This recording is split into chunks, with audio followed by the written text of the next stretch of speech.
Welcome to The Real World. My name is Cameron. Thank you so much for joining us here on The Real World YouTube channel. Make sure you hit that like button, hit subscribe, hit the bell so you get notified of all our videos. Today we're talking about Captain America, Brave New World. This is our non-spoiler review. So if you haven't seen the movie, don't worry, I'm not going to spoil any of the major plot points here. I'm just going to go over my thoughts on the film in general. Let's get started. Thank you so much for joining us here on the Real World Podcast. Make sure you hit that like button, hit subscribe, hit the bell so you get notified of all our videos.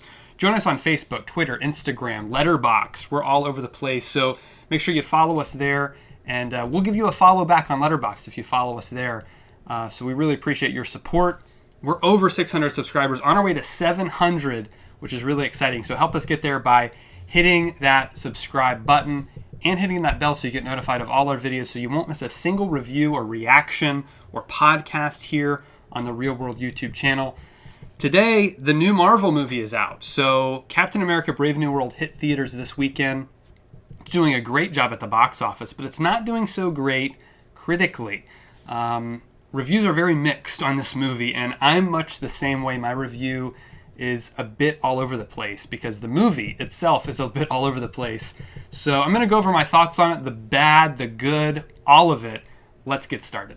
All right, so I'm going to start off with what works. What works in this movie is the cast. The casting is fantastic. All the new actors that come on board are really good performers, and they do a great job in the roles that they're given. But what fails them is the script. So when you have a weak script but a great cast, the movie's going to be a little bit mixed. Some of the dialogue is going to be a little clunky and off.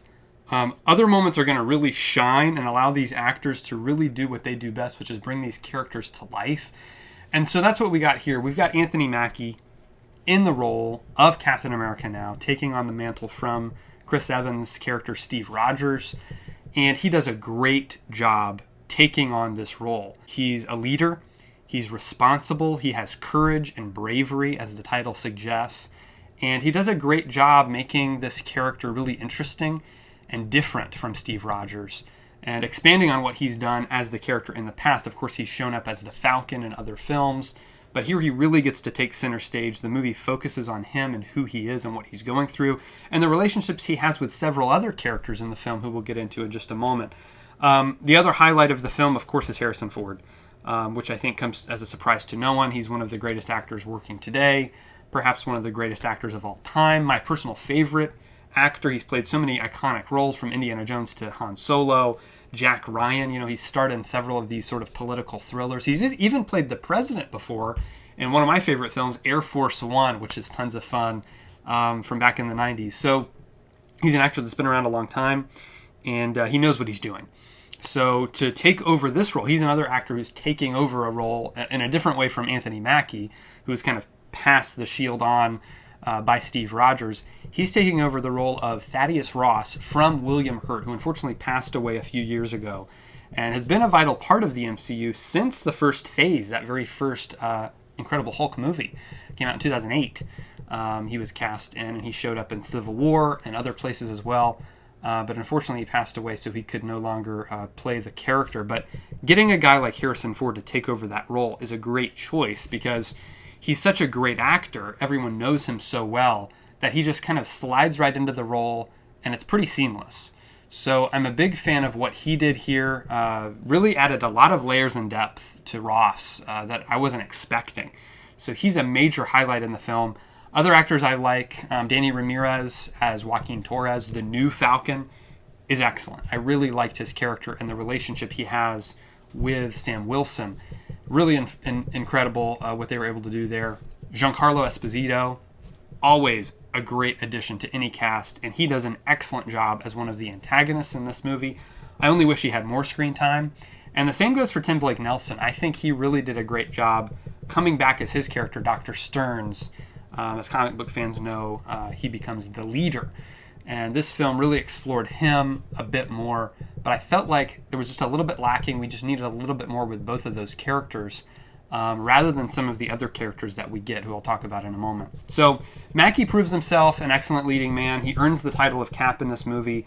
Dana Ramirez as the new Falcon is a fantastic addition. Carl Lumbly is another guy I have to talk about. He's been acting for a long time, and he's such a great actor. He has such depth and gravitas to him. Every time he's on screen, he's just magnetic. And he really stood out here as Isaiah Bradley. He was introduced in the Falcon and the Winter Soldier TV series on Disney+. And he does a great job continuing that role. Now, the new additions, Shira Haas and Sosha Rockmore, are interesting characters, but again, aren't given enough to make me really invest in them very much.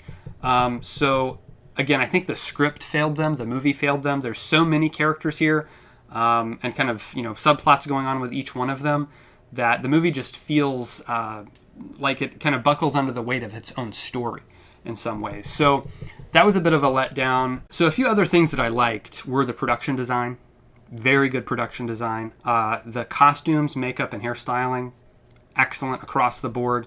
The characterization is really solid for the most part in this movie. I think they do a great job fully realizing a lot of these characters, certainly the main lead actors in the film, such as Sam Wilson and Thaddeus Ross.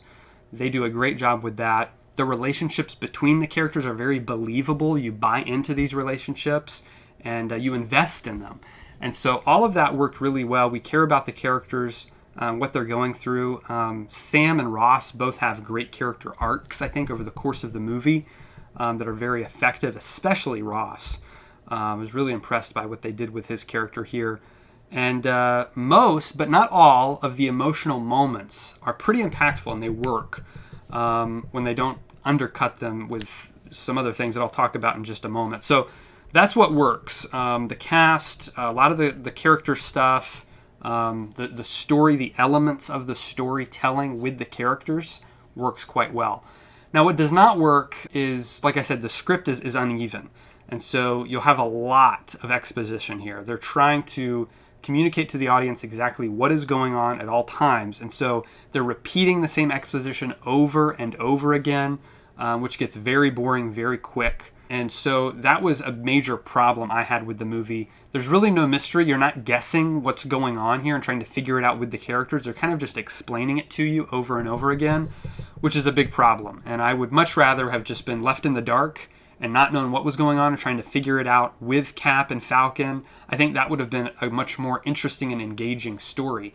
But I think they were worried that audiences were going to get lost in the story because, again, a lot is going on here, a lot of different characters, a lot of double crossing and people working behind the shadows and who's on whose side and who's not, that type of thing. I think they were really scared that audiences wouldn't get it. And so they tried to over-explain everything over and over again and make everything very obvious, which unfortunately makes it fail as an entertaining movie. Editing is also pretty weak. This movie is just under 2 hours. It feels longer than 2 hours. So I kind of, was one of those movies where I was kind of waiting for it to be over. And that's never a good sign. When the pacing is poor, it really hurts the movie big time. So the editing is certainly a problem in the film. I think it was not well edited. The musical score is just serviceable. It's not a great score. There's some great moments, I think, musically here that are good, but much of it is pretty standard stuff that we've seen many times before. Stunt choreography, I think, is good overall, but moments were a little clunky. It didn't feel as exciting or impactful as a lot of the previous Captain America movies felt. But this one, it just, they didn't nail it when it comes to the stunts. A lot of it is good, it works, but it doesn't deliver on the quality that we've expected from the Marvel Universe in the past. Cinematography at times can be striking. There's some really good shots here. There's some great aerial battles that happen that I think are fantastic looking. A lot of the action sequences look pretty good, but then there's some shots that just are completely flat and dull. Looks like it was a reshoot with a digital background. You can kind of tell those kind of stand out like a sore thumb. So cinematography, again, is sort of all over the place on this one. Much of it works, but there are certain shots that really stand out as being particularly bad. When it comes to the effects, there are a lot of really good effects in this movie. Specifically, if you've seen the trailers, Red Hulk looks amazing. It looks like Harrison Ford transformed into a giant red monster. I mean, that's exactly what it looks like. It looks totally realistic. The texture, the detail is absolutely astonishing. However, certain other shots look really flat, really dull, really bad. With some of the other action sequences in the film, or again, just like I mentioned before, digital backgrounds that are just obviously digital backgrounds, actors standing in front of a green screen, that type of thing, does not really work. It seems like it was rushed, and not a lot of time and effort was put into that. The script, like I said, it's not balanced very well. There's not a ton of humor in the movie, which I think is fine if you want to go for a more serious, dramatic movie. A lot like The Winter Soldier kind of had that more of a serious tone. This movie, I think they attempt some jokes. Only a couple of them really land. It's really unfortunate that, like I was saying earlier, with the emotional scenes, there's a scene with Sam and another character I won't spoil here. I'll get into it more in the spoilers review, where they have this really heart-to-heart conversation. And then the very end of it, they undercut it with this bad joke that just makes the whole scene fall flat. And it kind of deflates all the tension and the dramatic weight of the scene. And Marvel's known for doing this. They've done this many, many times before. This is a complaint that many people have levied against Marvel in the past. So I hope Feige and all the folks over at Marvel start to listen to the criticisms and just allow scenes to play out naturally and not try to force a joke in there every time. So anyways, those are sort of some of my thoughts on the film, what worked, what didn't work. It's the definition of a mixed bag. It's kind of all over the place, but the good is really good. And that's really what I go to the movie for, is the story and the characters. And so that stuff worked for me. So overall, I'm a little more positive than I am negative. The action was fun and exciting. Red Hulk delivered, even though he wasn't on screen very much. We'll get into all the details in the spoiler review. I just wanted to keep things pretty general here, so I'm not going to give anything away, but I want to know your thoughts. What do you think about this movie? Are you with me? Are you mixed on it? Do you like it more than me? Do you not like it as much? Let us know. We want to have a conversation with you about all the Marvel movies in the comments down below. Tell me, what is your ranking for the Marvel movies? What is your ranking for the Captain America movies? The Avengers films? We want to talk about everything. So leave a comment down below with your thoughts on this latest Marvel Cinematic Universe entry. We'll be happy to talk to you about it. Make sure you hit that like button, hit subscribe, hit the bell so you get notified of all our videos, and we'll see you next time right here on The Real World.